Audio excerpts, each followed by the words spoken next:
இந்த ஆண்டு அருள்மிகு ஸ்ரீ ரஜினி கோயிலில் ரஜினி கொலு மிக சிறப்பாக அமைச்சிருக்கிறோம். கிட்டத்தட்ட 15 படிகளில் கொலு அமைக்கப்பட்டிருக்குது. மொதல் 10 படியில் தலைவருடைய சினிமா சம்மந்தப்பட்ட பெஸ்ட் ஸ்டில்லாக செலக்ட் பண்ணி அதை ஃபுல்லாக கொலுவாக அமைச்சிருக்கிறோம்.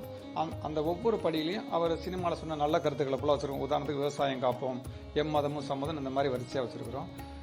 இன்னொரு 5 படியில் கொலு எப்படி வச்சுருக்கோம்னா, அவர் நாங்கள் வந்து கடவுளாக எங்கள் குலசாமியாக வணங்குறோம். கடவுள் அவதாரமாகவே அவர் நினைக்கிறோம். அதனால் அவரை சிவனா கிருஷ்ணரா அந்த மாதிரி நினச்சி ரஜினியை உருவாக்கி என்ன பண்ணியிருக்கிறோம், கொலுவாக வச்சுருக்கிறோம்.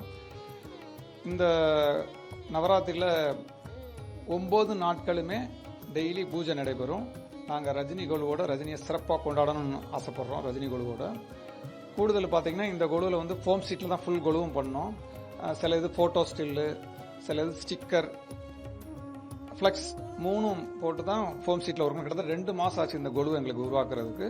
இந்த கொலுவில் களிமண்ணால் செய்யப்பட்ட ரஜினியும் இதில் இருக்குது. இந்த மொத்த கொலுவுக்குமே ஒரு சிறப்பு அம்சம்னு சொல்லப்பட்ட எங்கள் குலசாமி சூப்பர் ஸ்டார் கையால் இந்த ஆண்டு வாங்கின படையப்பாசில் தான் இந்த கொலுவோட டாப் மோஸ்ட். இந்த நவராத்திரியோட 9 நாளுமே ரஜினி கொலுவோட நாங்கள் சிறப்பாக கொண்டாடுன்றதை மகிழ்ச்சியோட தெரிவித்துக் கொள்கிறோம். 233 படங்கள் வச்சிருக்கோம் சார். கிட்டத்தட்ட 2 மாதங்கள் டே நைட் இதை ஒர்க் பண்ணோம். ரொம்ப சிரமமான ஒர்க்கு. பார்த்தீங்கன்னா, ஒரு அடிக்கு ஸ்டில் போடுறது அப்படின்றது ஃபிளெக்ஸ் போடுறவங்களோ ஸ்டிக்கர் போடுறவங்க கூட ரொம்ப யோசிப்பாங்க. ஏன்னா கொலுக்கு ஒவ்வொரு படிக்கும் ஒவ்வொரு அடி வச்சிருக்கனால ஒவ்வொரு அடி ஸ்டில் போட்டு அதை கட் பண்ணி ஓட்டும்போது ரொம்ப சிரமம் தான். இருந்தாலும் தலைவரை நாங்கள் கடவுளாக நினைக்கலாம், எங்கள் குலசாமியாக நினைக்கலாம், அதை நேசிச்சு நாங்கள் பண்ணோம். குடும்பத்தோட பண்ணோம் இந்த விஷயத்தை.